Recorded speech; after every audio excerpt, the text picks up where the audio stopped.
బిల్లుకి వ్యతిరేకము అంటున్నాం, అమరావతికి వ్యతిరేకం కాదు. అదే అమరావతి రాజధాని పేరుతో చేస్తున్న అంశాలను మెన్షన్ చేయండి ఈ బిల్లులో అంటున్నాం. అదేవిధంగా ప్రత్యేక హోదా గురించి ఎందుకు బిల్లులో మెన్షన్ చేయట్లేదు? ఈ అంశాలన్నీ మెన్షన్ చేయమని అంటున్నాం. జగన్ గారు కూడా ఏం చెప్పారు నిన్న?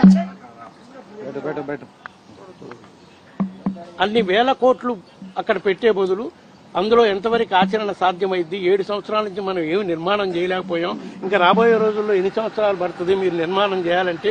ఎంత రుణాలు తీసుకురావాల్సి ఉంటుంది? ఎందుకంటే 2 లక్షల కోట్లు అవసరమైందని వాళ్లే చెప్తున్నారు కదా. 50,000 ఎకరాలకు 1,00,000 కోట్లు, మళ్ళా తీసుకునే 50,000 ఎకరాలకు 2 లక్షల కోట్లు అవుతుందని.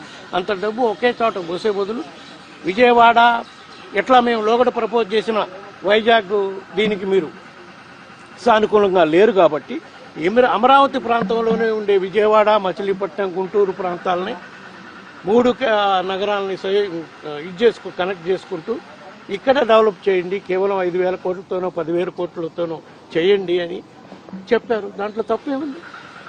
అట్లా అని మేము దీనికి వ్యతిరేకమని చెప్పట్లేదు కదా. ఆచరణ సాధ్యమయ్యే ఆలోచన చేయమని అడుగుతున్నాం అంతే.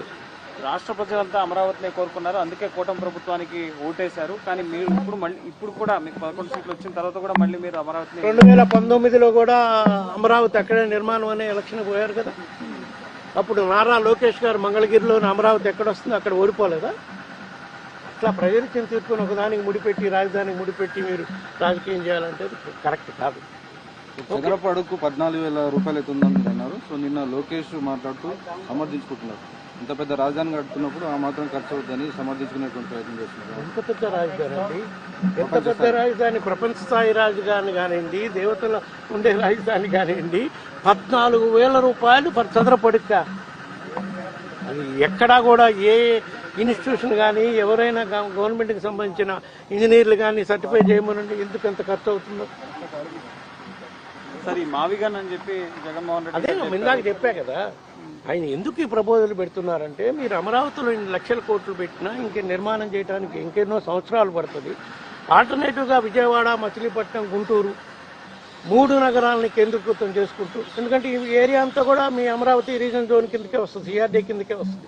కేవలం మీరు అమరావతి అట్నే రీజన్ డెవలప్మెంట్ కావాలని కోరుకుంటున్నారు కాబట్టి మీరు ల్యాండ్ ఎక్వైర్ చేశారు. ఇక్కడ పెట్టండి, 5,000 కోట్లతోనో 10,000 కోట్లతోనో 1 yearలో కంప్లీట్ చేసుకుని కార్యక్రమాలు స్టార్ట్ చేయొచ్చు కదా అని చెప్పడం జరిగింది. ఓకే.